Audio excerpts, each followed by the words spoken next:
Khi một người đàn ông lâm vào đường cùng, đột nhiên từ trên trời giáng một hệ thống lại nhắc nhở anh 3 ngày sau sẽ xuyên không đến Tình Mãn Tứ Hợp Viện và tặng kèm anh một thành phố cùng không gian lưu trữ. Lúc này với vẻ mặt ngơ ngác, Lý Nguyên Triều đầy nghi hoặc nhìn vào đồng hồ đếm ngược. Mình thật sự sắp xuyên không sao? Lại còn là Tình Mãn Tứ Hợp Viện nữa. Ông trời ơi, ông thấy con sống chưa đủ thảm sao? Mà còn muốn con đến thời đại đó chịu khổ nữa. Lúc này Lý Nguyên Triều nghĩ đến không gian lưu trữ rộng lớn. Đột nhiên nảy ra một ý hay. Anh ngờ theo ý niệm chuyển động, lại thực sự có thể đưa anh đến xứ Anh Đào. Sau đó, cho dù là máy công cụ chính xác của nước đối địch hay là vàng trong quốc khố, thậm chí từ công nghệ đỉnh cao đến bảo vật gia truyền, ngay cả các siêu thị lớn đều bị anh quét sạch. Chỉ trong vỏn vẹn 3 ngày, nước Anh Đào đã bị anh quậy cho gà bay chó chạy.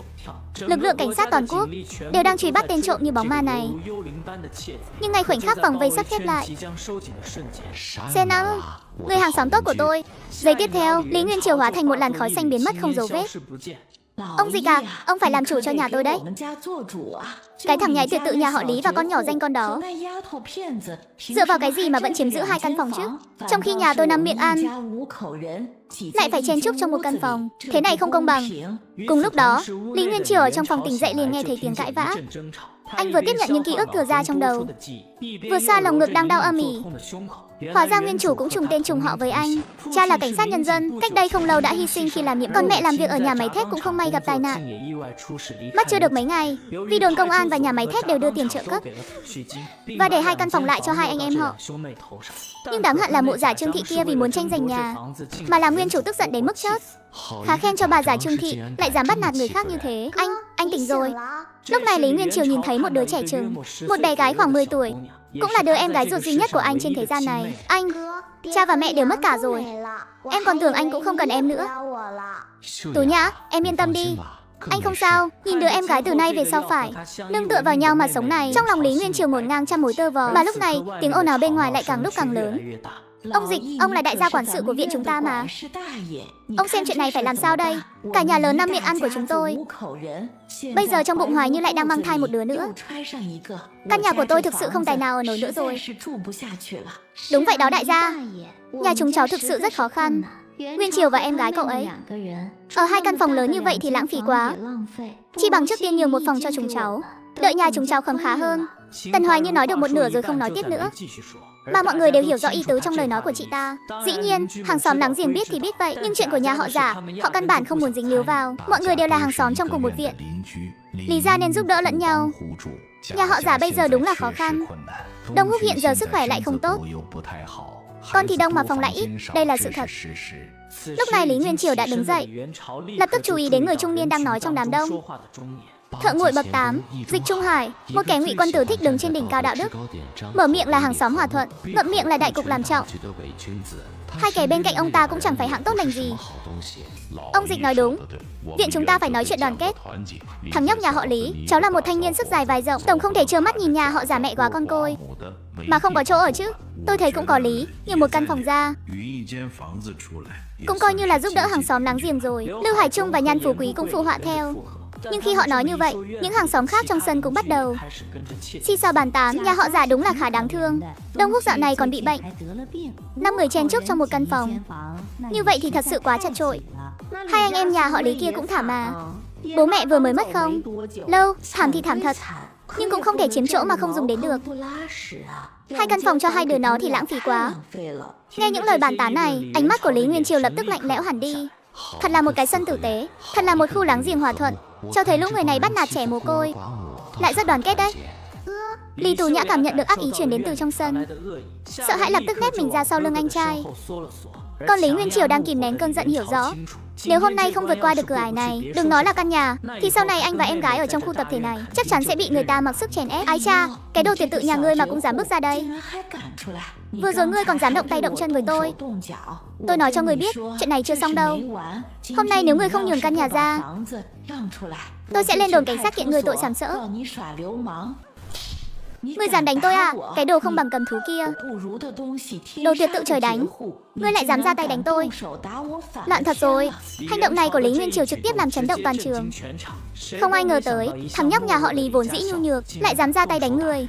Hơn nữa người bị đánh lại là bà giả Trương khó chọc nhất trong sân. Lý Nguyên Triều, cháu làm cái gì vậy? Cháu còn hiểu quy tắc không hả? Thật là vô pháp vô thiên rồi. Thằng nhóc này dám ra tay đánh người ngay trong cuộc họp toàn khu tập thể. Đại gia, ông phải xử lý nghiêm việc này. Mẹ có sao không? Tần Hoài Như một mặt đỡ lấy giả Trương Thị, mặt khác lại dùng ánh mắt oán hận nhìn Lý Nguyên Triều.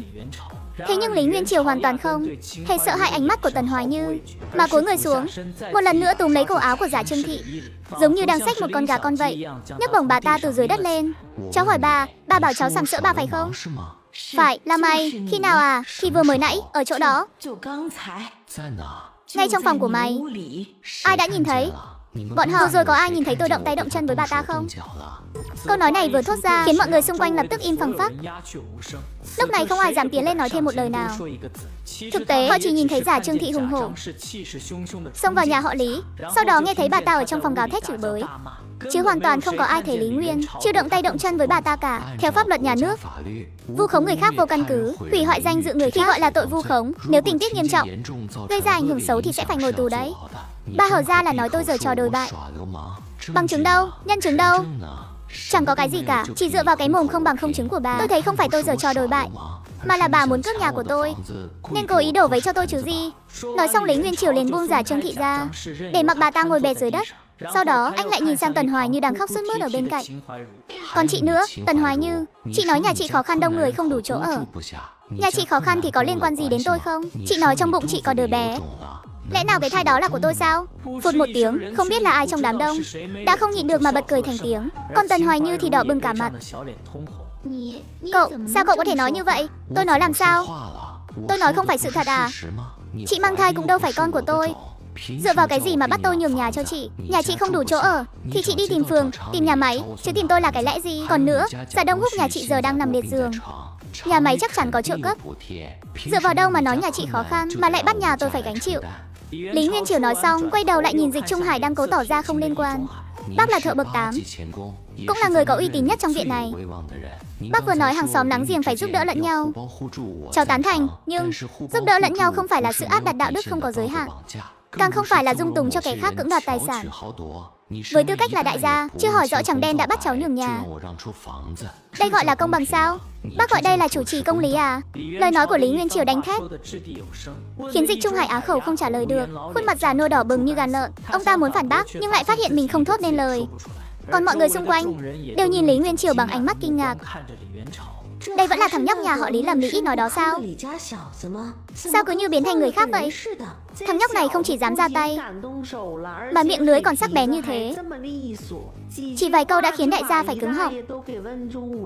Sau này nhà họ Lý này không dễ chọc vào đâu. Nhan Phú Quý đứng một bên, lúc này thầm nghĩ thằng nhóc họ Lý này khó đối phó, sau này phải tránh xa nó ra một chút. Lưu Hải Trung lại càng hả hê. Ông ta chỉ mong được thấy Dịch Trung Hải gặp rắc rối, chỉ có xà trụ nhìn thấy. Tần Hoài Như bị nói đến đỏ mặt tía tai, anh ta xót xa không chịu nổi, lập tức gồng cổ lao lên.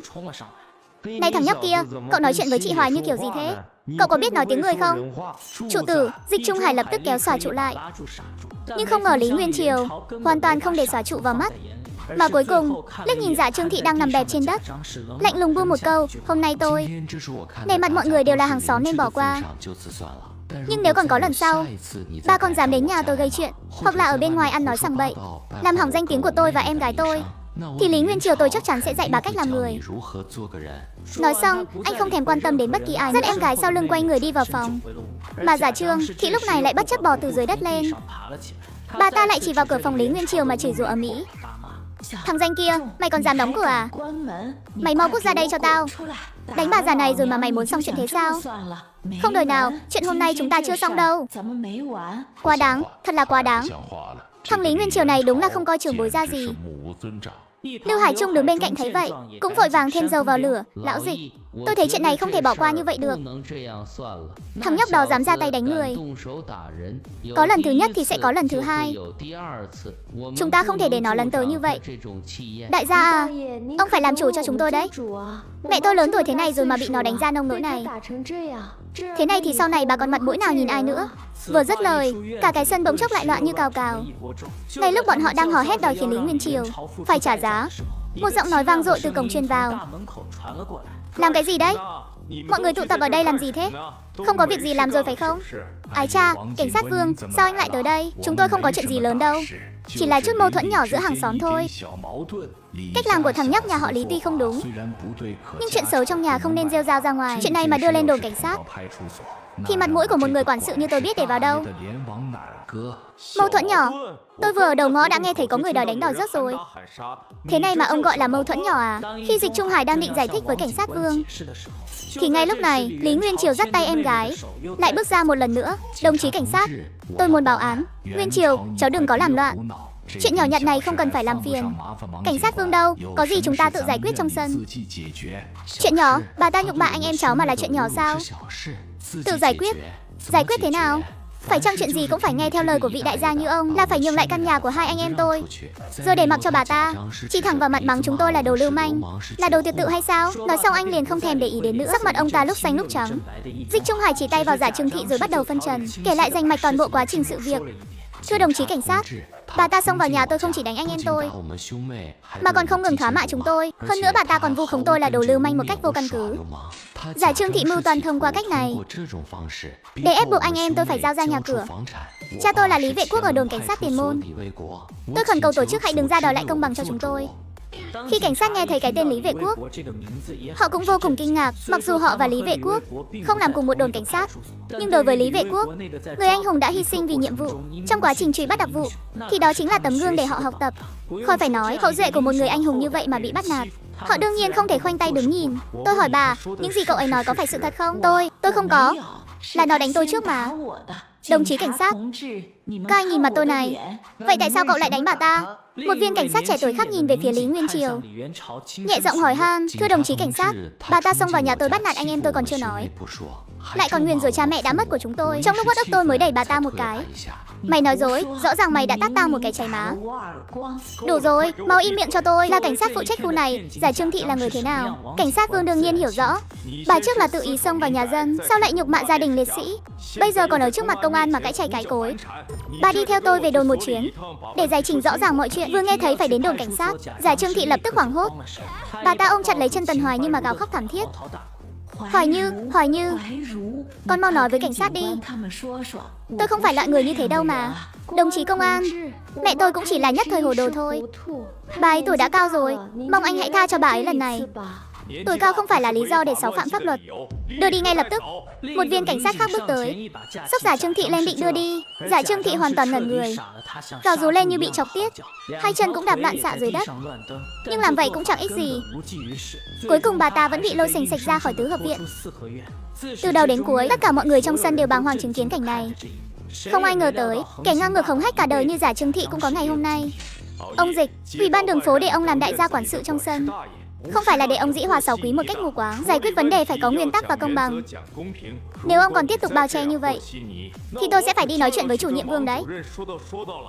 Nói xong anh ta gật đầu với Lý Nguyên Triều, sau đó liền đi thẳng. Lúc này Lý Nguyên Triều trong lòng hiểu rõ, cảnh sát Vương đưa Giả Trương Thị về thẩm vấn chắc chắn là vì nể mặt người cha đã mất của anh, nên mới giúp anh một tay. Anh thầm ghi nhớ ân tình này của cảnh sát Vương, đồng thời cũng không thèm để ý đến mọi người trong sân nữa, dắt em gái quay người đi vào nhà. Mà từ đầu đến cuối, Lý Tú Nhã vẫn luôn ở bên cạnh anh trai, lại căng thẳng đến mức run rẩy cả người. Tú Nhã đừng sợ, có anh ở đây rồi, sau này sẽ không còn ai dám bắt nạt chúng ta nữa đâu. Nhưng mà anh ơi, em sợ lắm. Họ đều dữ dằn quá, họ muốn cướp nhà của chúng ta. Họ có còn đến nữa không anh? Bà già đáng ghét nhà họ già đó, bà ta có lại đến đánh chúng ta nữa không? Sẽ không đâu Tú Nhã, anh hứa với em, từ hôm nay không ai có thể bắt nạt em được nữa. Kẻ nào dám động tay động chân với em, anh sẽ chặt đứt móng vuốt của kẻ đó. Kẻ nào dám đến tận cửa gây chuyện vô lý, anh sẽ đánh gãy chân kẻ đó. Bọn chúng chỉ cần dám đứng mà bước vào đây thì anh sẽ khiến chúng phải nằm mà khiêng ra ngoài.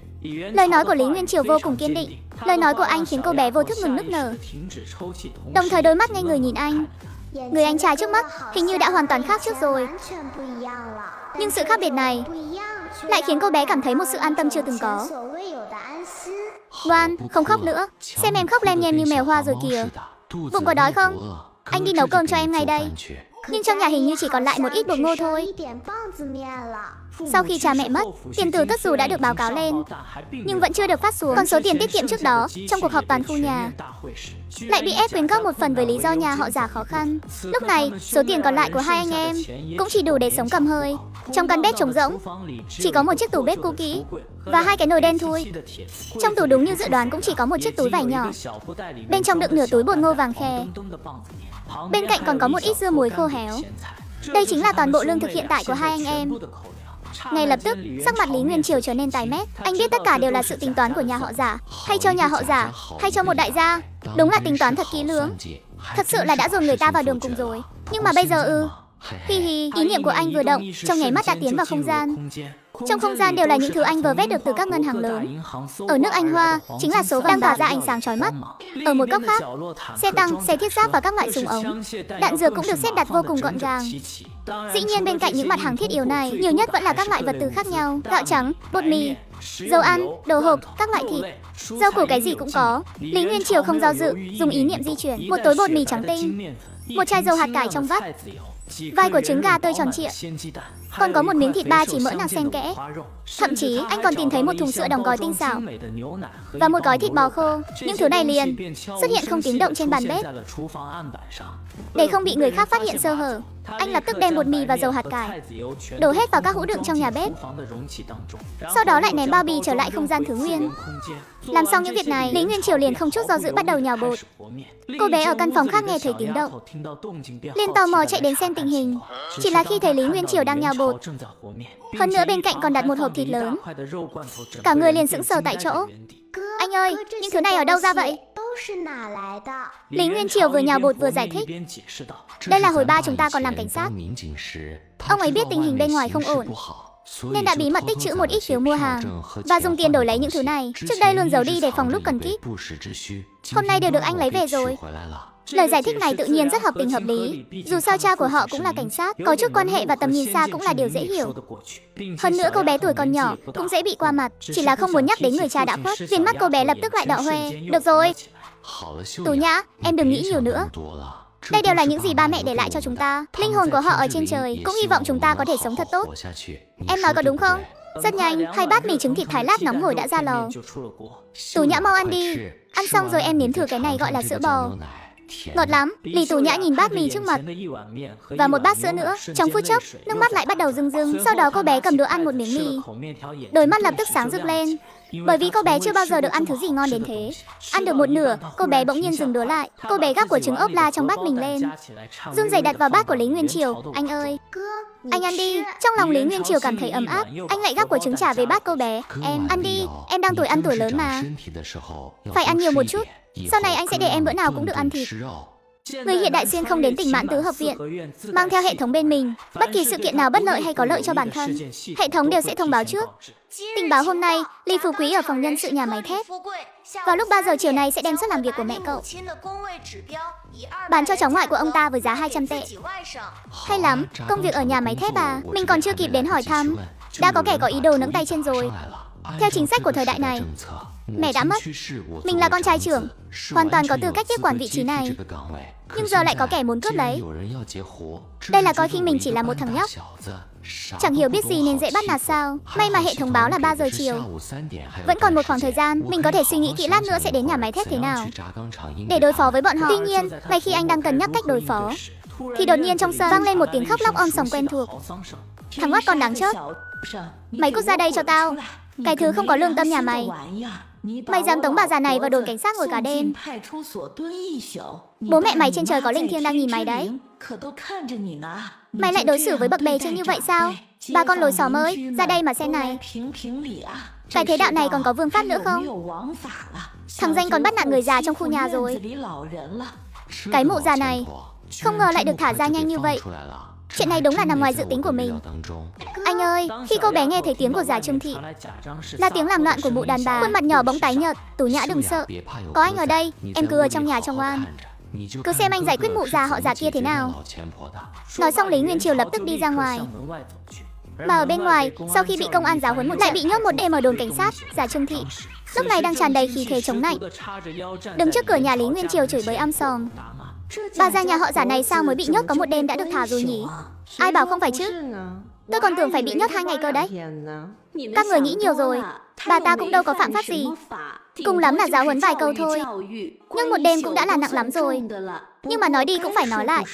Bà già nhà họ Giả này thật sự chẳng biết rút kinh nghiệm gì cả. Vừa được thả ra đã lại bắt đầu gây chuyện rồi. Rút kinh nghiệm gì chứ? Tự dưng bị bắt vào nhốt một đêm. Trong lòng mà thoải mái thì mới là lạ. Theo tôi thấy, thằng danh nhà họ Lý kia tâm địa cũng thật độc ác.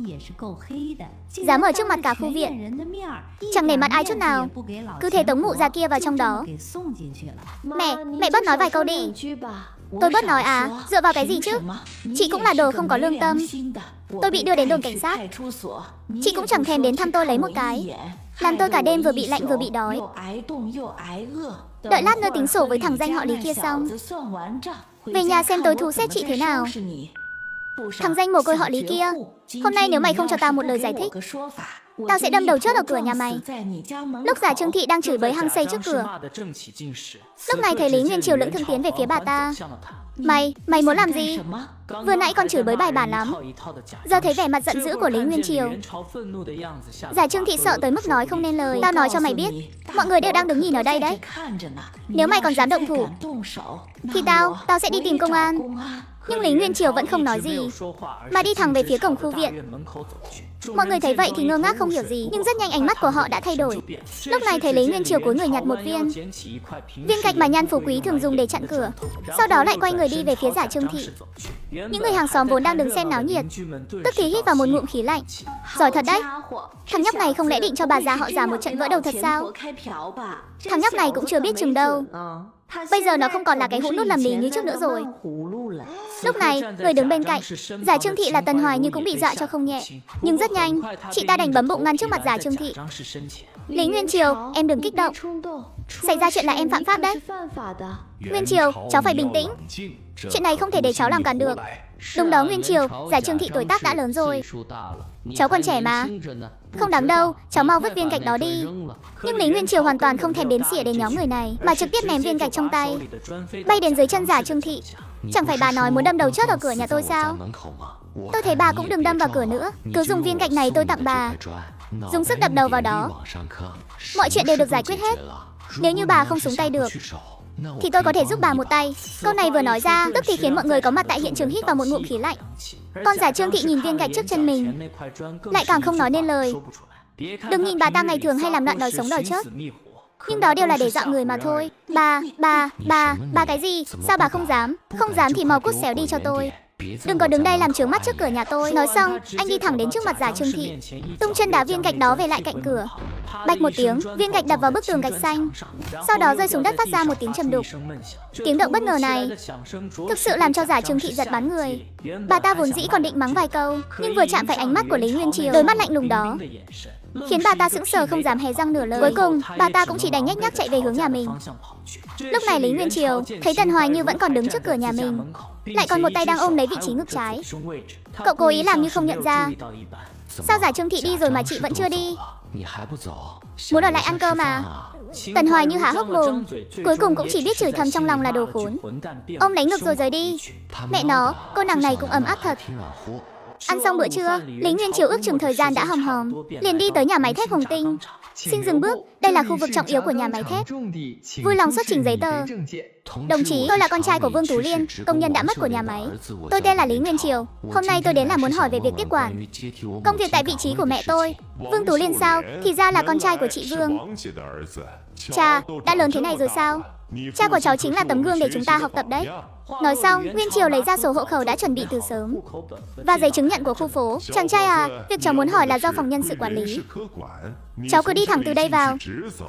Phòng nhân sự ở căn phòng phía đông nhất trên tầng 2.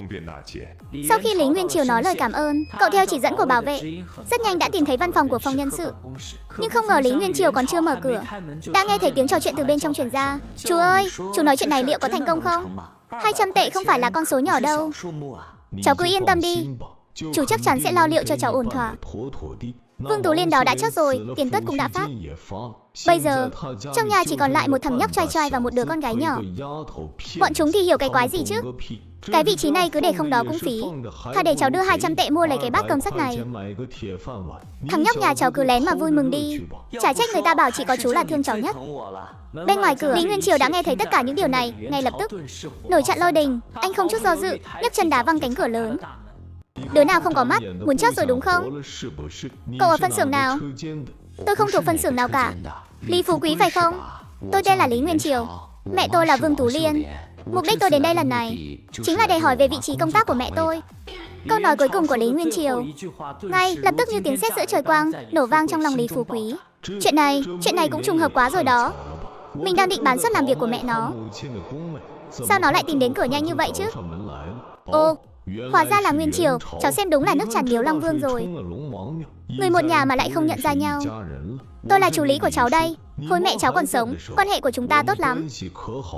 Vậy sao? Nhưng sao cháu lại nghe nói có người muốn đem chỉ tiêu công tác của mẹ cháu bán đi nhỉ? Nguyên Triều à, cháu đừng có nghe người ngoài đồn bậy.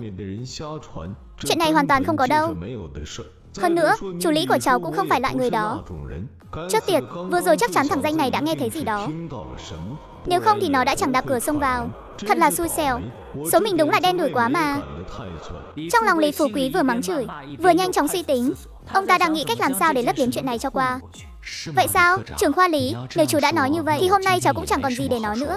Chuyện này, tốt nhất là cháu nên đi nói với lãnh đạo văn phòng nhà máy thì hơn. Cháu tin rằng lãnh đạo nhất định sẽ làm chủ cho cháu. Cháu không tin giữa ban ngày ban mặt thế này, đến cả chỉ tiêu công tác của gia đình liệt sĩ mà cũng có kẻ dám đem bán, mà không có ai quản sao. Lý Phú Quý, người vốn dĩ còn đang nghĩ cách làm sao để lấp liếm chuyện này cho qua. Sau khi nghe thấy hai chữ gia đình liệt sĩ từ miệng Lý Nguyên Triều, trái tim ông ta như ngừng đập mấy nhịp.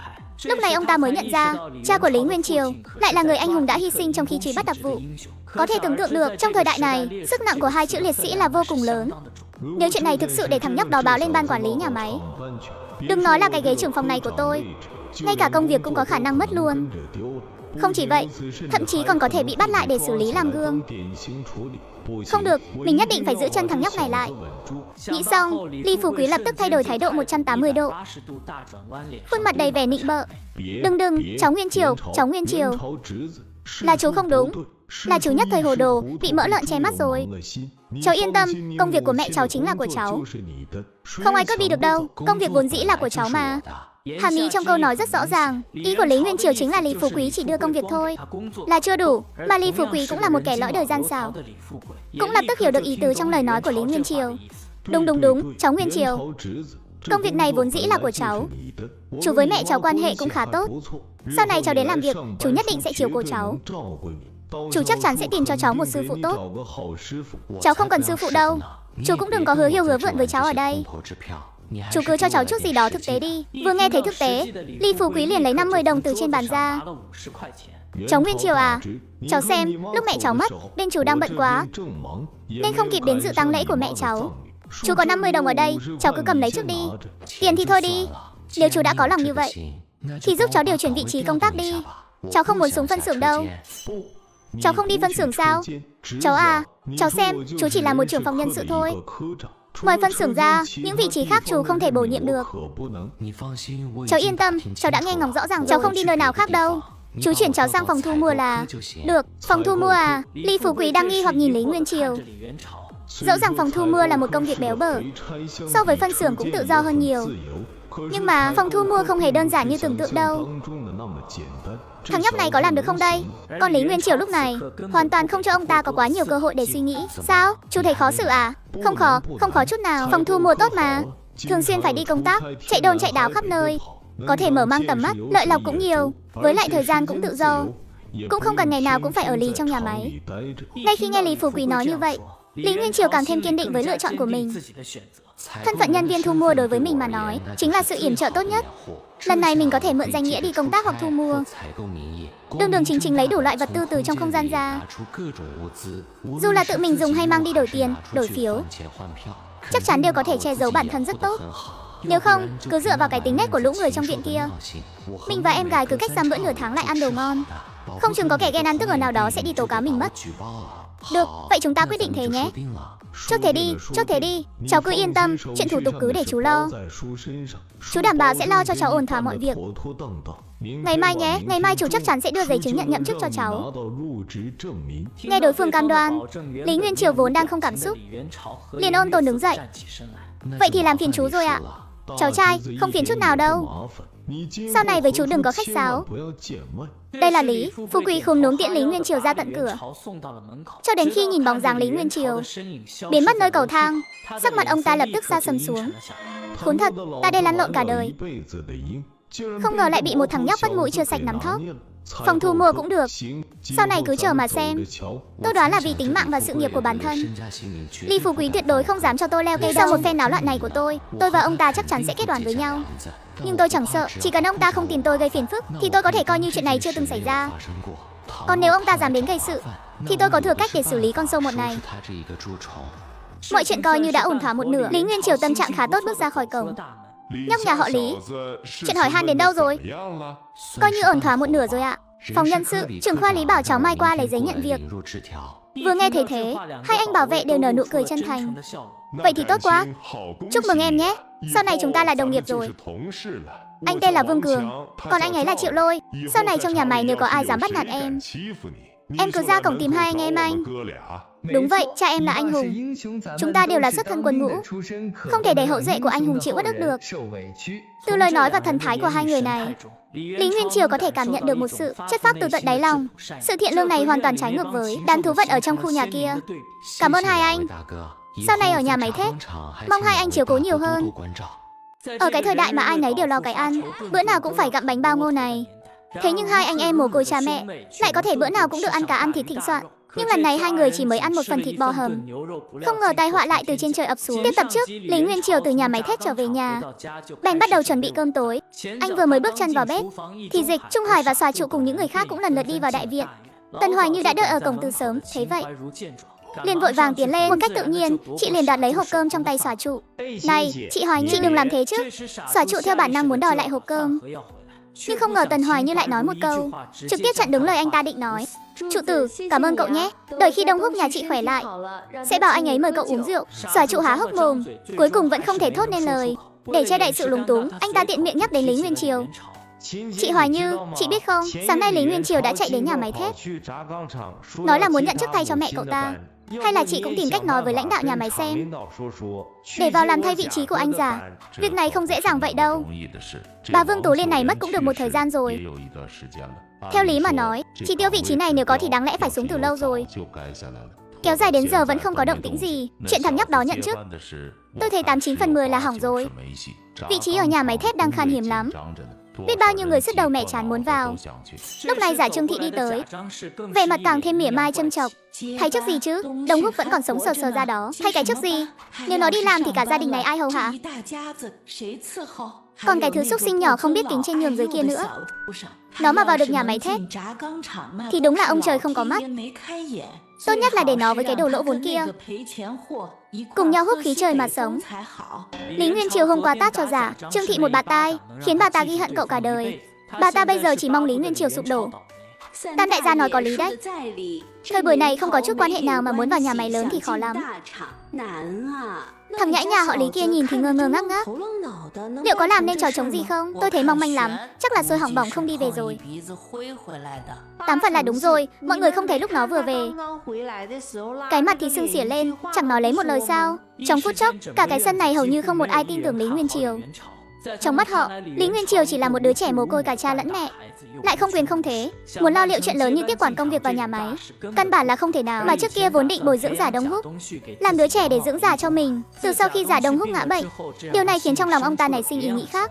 Thằng nhóc Lý Nguyên Triều này, sau khi cha mẹ mất không nơi nương tựa, nó đúng là một ứng cử viên dự phòng. Hơn nữa nếu Lý Nguyên Triều thực sự không lo được việc tiếp quản công tác của Vương Cửu Liên, đến lúc đó tôi lại ra mặt tìm các mối quan hệ, cho dù phải trả chút giá để đưa nó vào xưởng làm một học việc. Thằng nhóc đó chắc chắn sẽ mang ơn tôi khôn xiết. Nếu là Lý Nguyên Triều thật thà chất phác trước kia thì tôi có thể thử xem. Nhưng giờ thì Tôi vẫn nên từ từ quan sát nó rồi mới tính tiếp. Bóng chiều tà dần buông, khói bếp từ các nhà trong tứ hợp viện cũng bắt đầu bốc lên. Còn bên này, Lý Nguyên Triều đã hầm xong một nồi thịt bò lớn. Không ngờ rằng, mùi vị của nồi thịt bò hầm khoai tây lại theo cửa sổ lan tỏa khắp cả tiền viện. Lúc này tại Giả Gia, cửa nhà đang mở, Giả Trương Thị xa sầm nét mặt, nhìn lên bàn ăn bày một đĩa dưa muối đen thui, một đĩa bắp cải xào mà Tần Hoài Như xin được từ chỗ xòa trụ. Còn có mấy cái bánh ô tu cứng ngắc khó nuốt. Bữa cơm trông khô khốc thế này đừng nói là trẻ con, ngay cả người lớn cũng khó mà nuốt trôi. Ngay lúc đó, bỗng một mùi thịt thơm nồng xộc thẳng vào mũi mấy người họ. Giả Trương Thị đang gặm bánh ô tu, lập tức cảm thấy cái bánh trong miệng mình chẳng còn mùi vị gì nữa. Bà phi một tiếng, nhà ai vậy hả? Đồ phá gia chi tử đáng chớt. Còn muốn sống nữa hay không đây? Ngày thường chẳng lẽ Tết gì mà hầm thịt làm gì chứ? Lại còn hầm thơm như vậy. Bộ định cố ý làm người ta thèm chớt đi được hay sao? Con Bồng Căn ở bên cạnh sau khi ngửi thấy mùi này, lại càng dứt khoát vứt cái bánh ô tu trên tay xuống cái bạch một tiếng, rồi quăng luôn lên bàn. Thịt, đúng là mùi thịt rồi. Nói đoạn, cậu bé liền nhảy phát xuống khỏi ghế, chạy vèo một mạch ra bên ngoài. Chẳng mấy chốc, cậu ta lại như một cơn gió chạy ngược trở vào. Bà nội, con biết là nhà ai rồi. Là từ nhà Lý Nguyên Triều ở viện trước chuyển tới. Cái gì? Vừa nghe thấy tên Lý Nguyên Triều, sắc mặt Giả Trương Thị lập tức trở nên khó coi hơn hẳn. Tốt cho cái thằng danh con thối tha nhà ngươi, có tiền ăn thịt mà không có tiền hiếu kính bề trên. Đúng là hạng sói mắt trắng. Đâu có mẹ sinh mà không có mẹ dạy. Con muốn ăn thịt. Con muốn ăn thịt.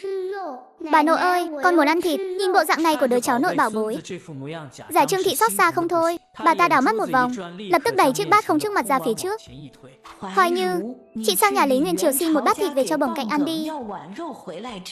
Lúc này, Tần Hoài Như đang đút cho Giả Đông Húc, động tác bỗng khựng lại. Mẹ, hôm qua mẹ vừa gây gổ với cậu ta thành ra thế kia, giờ con lại vác mặt đến xin thịt.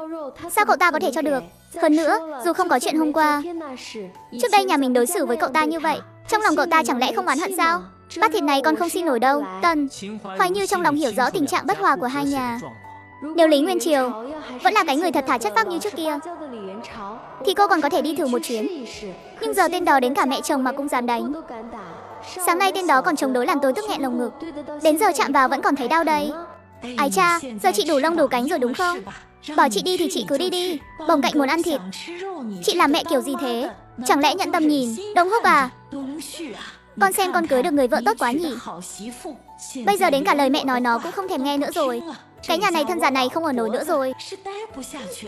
Giả Đông Húc vốn đã yếu ớt vô cùng, lúc này bị mẹ làm cho nhức hết cả đầu. Mẹ đừng có làm loạn thêm nữa. Hoài Như nói đúng đấy. Việc này của thực không thích hợp. Tốt thôi. Tôi đúng là nuôi phải hai kẻ vô ơn mà. Đứa nào đứa nấy đều không nghe lời. Sao số tôi lại khổ thế này cơ chứ? Giả Trương Thị bắt đầu một trận gào khóc thảm thiết. Gào lên một lúc, bà ta thấy con dâu vẫn không chút lay động. Bà ta liền đổi giọng nói, được rồi, không đi chứ gì. Vậy thì ngày mai chị đi mua thịt về cho tôi đi, để cháu đích tôn của tôi được nếm mùi thịt. Mẹ, trong nhà hết tiền rồi. Hết tiền rồi, tiền đâu? Tiền đi đâu hết rồi? Trước đây Đông Húc đi làm, tháng nào cũng đưa chị 10 đồng mà. Sao mà lại không có tiền được? Mẹ cũng nói rồi đó, đấy là lúc còn đi làm. Đông Húc đã gần 2 tháng không đi làm rồi. Tiền đã sớm tiêu sạch rồi, làm gì còn tiền nữa chứ? Hay là ngày mai mẹ đưa con 5 đồng để con đi mua thịt? Chị không có tiền thì tôi lại càng không có tiền. Thực ra mấy người nhà họ Giả, trong lòng mỗi người đều có toan tính riêng. Tôi của thực có giấu một ít tiền phòng thân, xòa trụ mỗi lần có lương đều sẽ giúp đỡ tôi một chút. Đại gia mỗi tháng cũng âm thầm đưa cho tôi một ít tiền và phiếu, nhưng thứ này tôi đều âm thầm cất đi. Dù sao thì sức khỏe của Đông Húc cũng không tốt. Lỡ như một ngày nào đó anh ấy có mệnh hệ gì, thì tôi và các con biết phải làm sao. Bà Giả Trương Thị cũng chẳng phải không có tiền, chỉ là để bà ta bỏ tiền ra lo cho cái nhà này thì tuyệt đối là chuyện không bao giờ có. Giả Đông Húc đang nằm trên giường, nghe thấy hai mẹ con vì tiền mà tranh cãi, trong lòng chợt cảm thấy một nỗi bi lương, nhưng cuối cùng anh ta cũng không nói gì. Thực ra anh ta cũng có chút tiền riêng, nhưng đó đều là tiền cứu mạng của anh ta. Giả Đông Húc cũng không dám tùy tiện lấy ra. Nhà họ Giả bây giờ, ngoại trừ lũ trẻ, ai nấy đều có tâm tư riêng. Nhìn đám người lớn đang cãi nhau vì tiền trên bàn ăn, Bồng Cương dứt khoát đứng dậy, lại lẩn ra ngoài mất tiêu. Không được ăn thịt, vậy mình đến nhà Lý Nguyên Triều ngửi mùi chắc cũng được chứ. Ngay lúc Bồng Cạnh đang hăng say ngửi mùi thịt, thấy Lý Nguyên Triều lúc này vừa hay bưng một bát lớn đi tới. Ngay lúc này, ánh mắt của Bồng Cạnh lập tức dán chặt vào tay Lý Nguyên Triều. Khi nhìn thấy dáng vẻ thèm thuồng đó của Bồng Cạnh, trong lòng Lý Nguyên Triều lại chẳng hề gợn sóng. Bởi vì kẻ đáng thương tất có chỗ đáng hận. Anh cảm thấy cả nhà họ già đó hoàn toàn không có một ai xứng đáng để đồng cảm. Anh ơi, thơm quá đi. Thơm thì ăn nhiều vào, trong nồi vẫn còn nhiều lắm. Em cứ thông thả mà ăn, đừng để bị bỏng nhé. Lý Tú Nha đã sớm không đợi được nữa, liền cầm đũa lên, đang chuẩn bị đánh chén một bữa no nê. Không ngờ lúc này Bổng Cạnh lại bám ở cửa nhà anh, đang nhìn chằm chằm vào bát cơm thức ăn trên bàn. Lý Nguyên Triều cũng liếc nhìn ra cửa một cái, sau đó anh không chút do dự đứng dậy, chuẩn bị đi đóng cửa lại. Không ngờ Bổng Cạnh thấy cửa sắt đóng, liền chen vào, cái đồ đáng trước nhà anh. Có thịt tự mình ăn mà không biết hiếu kính bề trên. Anh đúng là kẻ vô ơn.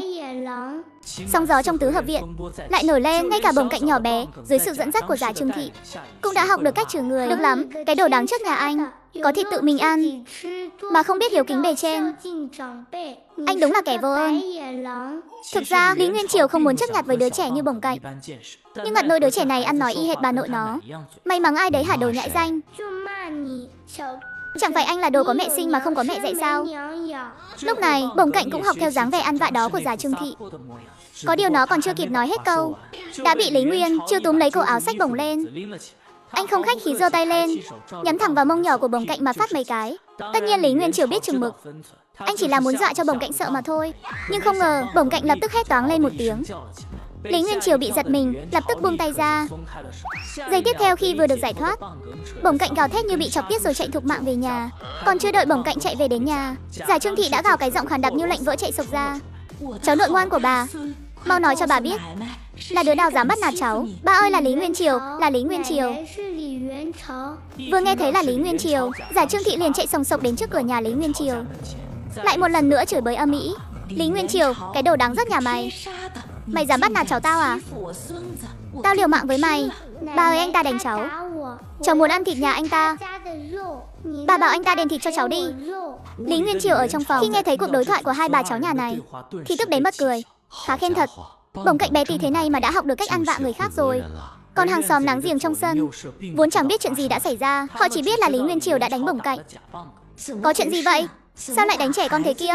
Nguyên Triều, Bổng Cạnh vẫn còn là một đứa trẻ, sao cháu lại có thể ra tay được chứ? Phải đấy, có chuyện gì thì không thể từ tốn nói sao?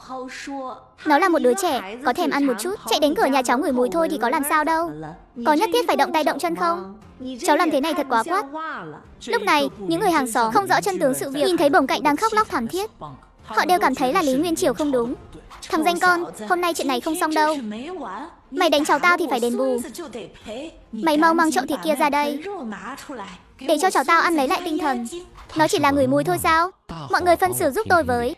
Thằng nhóc Bổng Cạnh này chạy đến trước cửa nhà tôi, rồi mắng chửi tôi là cái đồ có mẹ sinh mà không có mẹ dạy.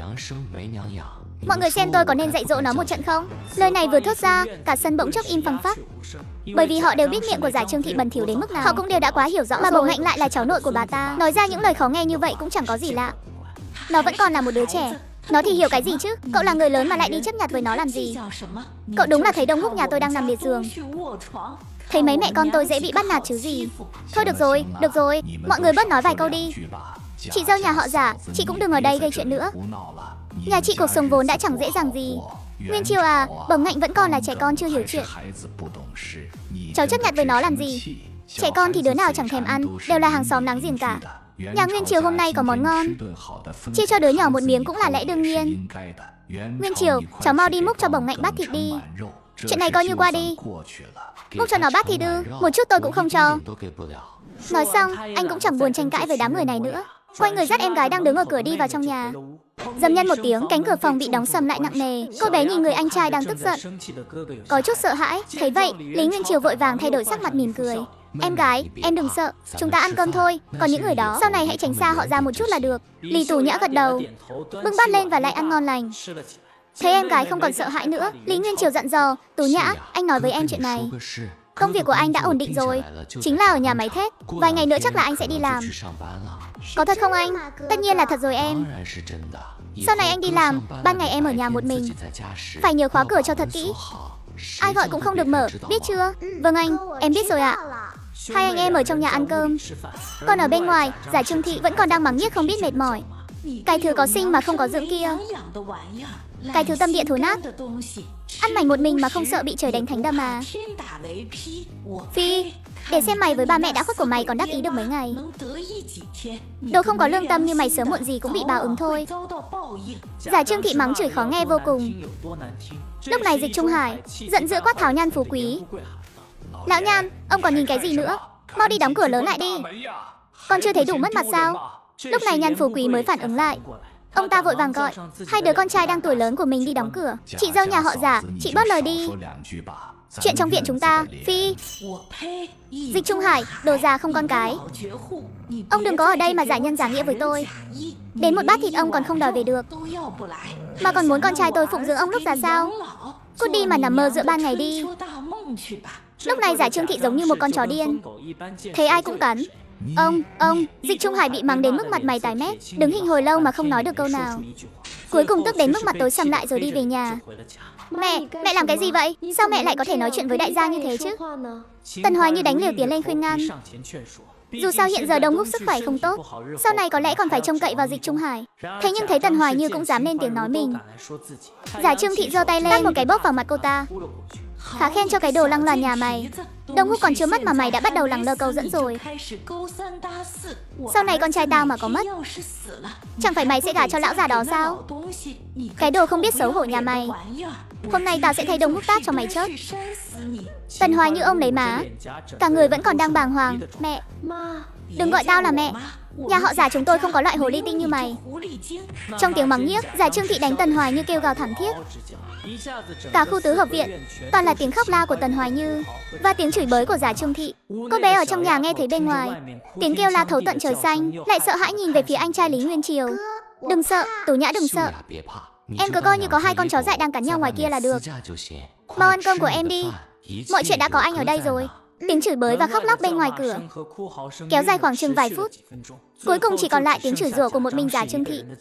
Lại qua một lúc nữa, có lẽ Giả Trương Thị đã chửi mệt rồi, lúc này mới coi như yên tĩnh trở lại. Cùng lúc đó, bữa tối của hai anh em trong nhà cũng đi đến hồi kết. Lúc này, Lý Tú Nhã tựa vào ghế, vẻ mặt mãn nguyện và đang ngợ hơi. Con bé cảm thấy đây là bữa ăn kể từ khi biết ghi nhớ, no nê và ngon nhất mà mình từng được ăn. Lúc đi ngủ, không biết có phải do ăn quá no hay không, Lý Nguyên Triều trằn trọc mãi, trong bụng cứ như có luồng khí chạy qua chạy lại. Tục ngữ nói rất đúng, không được tin vào cái dám nào cả. Cuối cùng, anh đành phải bò dậy đi về phía nhà vệ sinh công cộng bên ngoài. Điều kiện nhà vệ sinh công cộng thời này có thể nói là khó mà diễn tả hết bằng lời. Lý Nguyên Triều nén mùi hôi thối nồng nặc, tìm một chỗ trống tạm coi là sạch sẽ rồi ngồi xổm xuống. Đợi đến khi bụng dạ đã vơi đi khá khá, Lý Nguyên Triều vội vàng kéo quần định rời đi.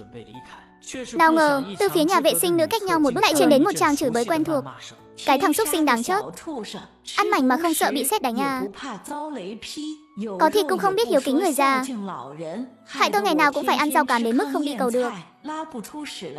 Trời à, tôi từng nghe chuyện không đi cầu được là do lực hút của trái đất không đủ, chứ chưa từng nghe chuyện không đi cầu được lại là do người khác không cho thịt. Mụ già này đúng là thật không biết xấu hổ. Mình đi vệ sinh mà cũng phải bực mình. Lý Nguyên Triều càng nghĩ càng giận. Anh quyết định cho mụ già này một bài học nhớ đời. Anh lập tức thò tay vào không gian, tìm ra một cục pháo đại. Người đàn ông rõ ràng chỉ là đi vệ sinh công cộng một chuyến, không ngờ lúc đi ra lại nghe thấy từ nhà vệ sinh nữ truyền đến tiếng chửi bới. Cái thằng đáng chết, ăn mảnh không sợ bị sét đánh chết sao? Có thịt mà cũng không biết hiếu kính người già. Làm bà đây ngày nào cũng phải ăn cám nước dâu, không đi vệ sinh nổi. Tôi từng nghe nói về cái viện tịt vệ sinh là do lực hấp dẫn của trái đất không đủ, chứ chưa từng nghe nói có cái viện tịt vệ sinh nào là vì người khác không cho thịt ăn cả. Mụ già Giả Trương Thị này đúng là không biết xấu hổ. Đi vệ sinh ở đây mà tôi cũng phải nén nhịn bực tức. Lý Nguyên Triều càng nghĩ càng giận. Cậu quyết định cho mụ già này một bài học nhớ đời. Cậu lập tức thò tay vào không gian, tìm ra một quả mã lôi. Nếu miệng bà đã thối như vậy thì để bà được ăn một phần thật lớn nhé. Sau khi tính toán kỹ vị trí của Giả Trương Thị, Lý Nguyên Triều nhắm thẳng hố phân rồi dùng lực ném tới. Ngay sau đó, cậu thấy trong màn đêm, từng mảng những thứ không thể gọi tên bay lên, rồi lại giống như một trận mưa rào rơi xuống lộp bộp. Trời đất ơi, uy lực của thứ này hơi ngoài dự kiến rồi đấy. Chắc không gây ra án mạng trước người đâu nhỉ. Ngay lúc Lý Nguyên Triều đang lo lắng, phía nhà vệ sinh công cộng đột nhiên vang lên một tiếng thét chói tai, xé lòng. Biết là người không sao, Lý Nguyên Triều không chút do dự, chạy vù một mạch về nhà. Cứu mạng với. Lúc này, Giả Trương Thị đang sợ đến hồn siêu phách lạc, đang vùng vẫy điên cuồng trong hố phân, miệng liên tục gào thét thảm thiết. Nhà vệ sinh công cộng bị âm thanh đột ngột phát ra, lập tức phá tan màn đêm tĩnh lặng. Lúc này, hàng xóm láng giềng đều hớt hải chạy ra khỏi nhà, nhưng vừa mới ra khỏi sân, họ đã ngửi thấy một mùi hôi thối nồng nặc xông thẳng vào mũi. Trời ơi, cái mùi gì thế này? Sao mà nồng thế? Hình như là truyền lại từ phía nhà vệ sinh công cộng. Cứu mạng, cứu tôi với. Giả Trương Thị, là bà phải không? Ông Nhan, là tôi đây. Ông mau cứu tôi với, tôi sắp bị chết đuối rồi. Ôi trời, Giả Trương Thị ơi, bà đi vệ sinh kiểu gì mà làm nổ tung cả cái nhà vệ sinh thế này? Mà lúc này Giả Trương Thị vẫn còn đang vùng vẫy trong hố phân. Sau khi nghe thấy câu nói đó, ngay lập tức không nhịn được mà mắng nhiếc xối xả.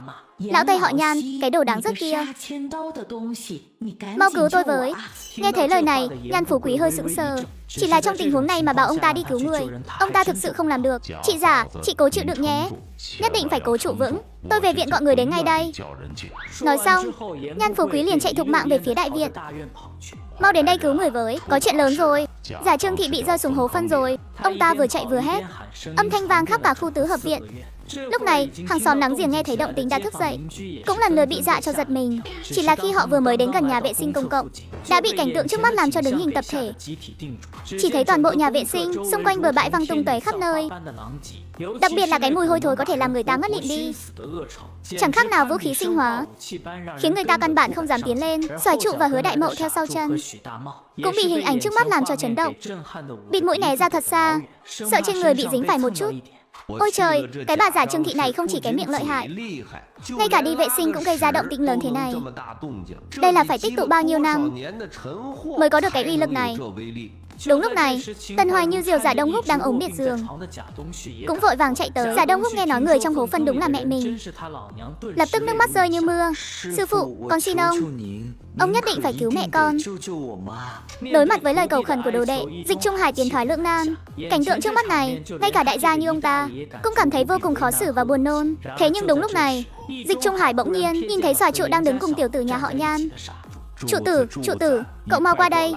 Lúc này Xoài Trụ đang tán gẫu với người bạn Nhan Tạ Thành. Khi anh nghe thấy Dịch Trung Hải đột nhiên gọi mình, trong lòng bỗng giật thót một cái.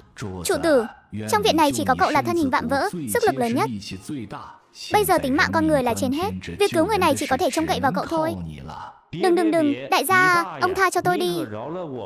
Đây đâu phải là cứu người, đây rõ ràng là muốn lấy mạng tôi mà. Trụ tử, sao cậu lại nói như vậy? Đó là một mạng người đấy. Viện chúng ta coi trọng nhất là đoàn kết tương trợ. Bình thường Giả Trương Thị đúng là hay mồm mép thật, nhưng bà ấy cũng là người trong viện chúng ta. Hôm nay nếu cậu thấy người gặp nạn mà không cứu, thì chuyện truyền ra ngoài người ta sẽ nhìn tứ hợp viện mình thế nào? Và lại, trong thế hệ trẻ ở viện chúng ta, chỉ có cậu là người có trách nhiệm, có tình có nghĩa. Sao cậu lại nhận tâm nhìn người ta bị chìm nghỉm mà chết chứ? Mặc dù Dịch Trung Hải nói cũng có lý, nhưng Xoài Trụ lại quyết tâm không định cứu người. Không phải vì anh ghét Giả Trương Thị đến mức nào, chỉ đơn giản là anh cảm thấy dù mình có chết, cũng không thể làm chuyện mất mặt như thế này. Ngay khi Xoài Trụ hạ quyết tâm rời đi, khi thấy Tần Hoài như đang dìu Giả Đông Húc đi tới. Trụ tử, chị cầu xin em đấy, trong viện chỉ có em là khỏe mạnh nhất, em nhất định phải cứu mẹ chị với. Tần Hoài như mắt rớm lệ, dáng vẻ bất lực, ngay lập tức làm lung lay Xoài Trụ cái tâm niệm kiên quyết không cứu người vừa rồi. Cứu, tôi đi cứu người ngay đây. Dưới ánh mắt kinh hãi của mọi người, Xoài Trụ tìm một cây gậy gỗ dài chắc chắn, bảo Giả Trương Thị bám chặt lấy. Sau đó anh dùng hết sức bình sinh để kéo lên. Không lâu sau, anh cuối cùng cũng kéo được Giả Trương Thị từ hố phân lên bờ. Giả Trương Thị được kéo lên nằm bẹp trên đất gào khóc thảm thiết. Xoài Trụ cũng trong quá trình kéo người vừa rồi mà trên người dính không ít chất bẩn thỉu. Ngay lúc này, Hứa Đại Mậu vốn dĩ từ nhỏ đã không ưa Xoài Trụ, nhìn thấy dáng vẻ nhếch nhác này của Xoài Trụ, miệng thật sự không nhịn được mà thốt lên. Xoài Trụ, anh đúng là vì nhân dân phục vụ mà chẳng màng thân mình nhỉ? Xoài Trụ vốn đang phải cắn răng chịu đựng giúp Giả Trương Thị, cơn giận trong lòng đúng lúc không có chỗ phát tiết. Giờ nghe thấy Hứa Đại Mậu lại dám chế giễu mình như vậy, anh ta liền nổi trận lôi đình. Xoài Trụ đang đỏ mắt vì giận, chẳng thèm suy nghĩ, anh ta tiện tay bóp một nắm lớn, nhưng ấy vẫn nhảy nhụa trên người Giả Trương Thị, nhắm thẳng vào Hứa Đại Mậu mà quăng mạnh tới. Hứa Đại Mậu, đi chốt đi, cũng cho ông đây nếm thử cái vị này. Hứa Đại Mậu hoàn toàn không ngờ tới Xoài Trụ lại chơi mình một vố như thế này. Đến lúc anh ta kịp phản ứng để né tránh thì đã quá muộn. Trong phút chốc, chỉ thấy khối ám khí tỏa ra mùi hôi thối nồng nặc đó, vừa vặn không chạy đi đâu được, văng thẳng vào cái miệng còn đang há hốc ra của Hứa Đại Mậu. Hứa Đại Mậu trợn tròn mắt, chỉ cảm thấy có thứ gì đó trơn nhầy, lại còn lợn cỡ những hạt nhỏ chui tọt vào trong miệng mình. Cùng lúc đó, mùi vị nồng nặc khó có thể diễn tả bằng lời, xông thẳng lên tận đại não. Giây tiếp theo, một tiếng gào thét xé lòng kèm theo sự sụp đổ đã xé toạc cả bầu trời đêm. Xoài Trụ chết tiệt, ông đây liều mạng với mày.